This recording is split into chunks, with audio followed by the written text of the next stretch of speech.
Of course, the Secretary General has been in touch with the U.S. and other parties, but he was in touch with them consistently throughout recent days, including prior to his Sunday announcement. And he continues to be in touch, and continues to do as much as he can to make sure that as many parties as possible will be on board and will be as supportive of this process. Does it mean that if we want to interpret the Geneva 1 communique, that President Assad should step down or he should be replaced?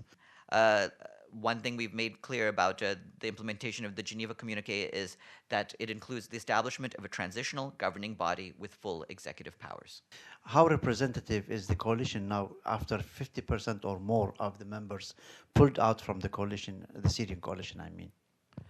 Well, we had wanted a broadly representative delegation. We'll see tomorrow who is there to speak and participate, but we continue to be hopeful that the delegation that is present in Montreux and of course in the following days in Geneva will be broadly representative of the Syrian opposition. Yeah, the whole idea of convening this Geneva conference is for parties to sit down and negotiate.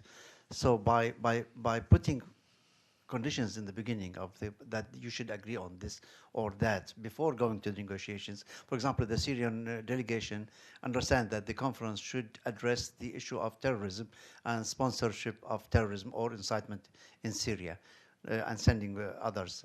This is the understanding of the Syrian delegation, and this has been voiced clearly by President Assad himself. Whereas yesterday the Saudis said that we are going to Geneva in order to change the whole regime.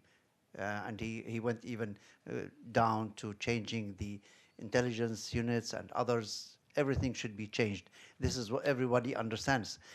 Now, why Iran, of all the parties, was excluded here? I know you have answered some of the questions, but this answer does not really match what others have been saying, and everybody seems that they are going in unconditionally there. Why should Iran go there with conditions? Well, I've stated the reason. Again, this was a question of there was an oral understanding that the Secretary General had been led to believe would be followed by an actual written understanding.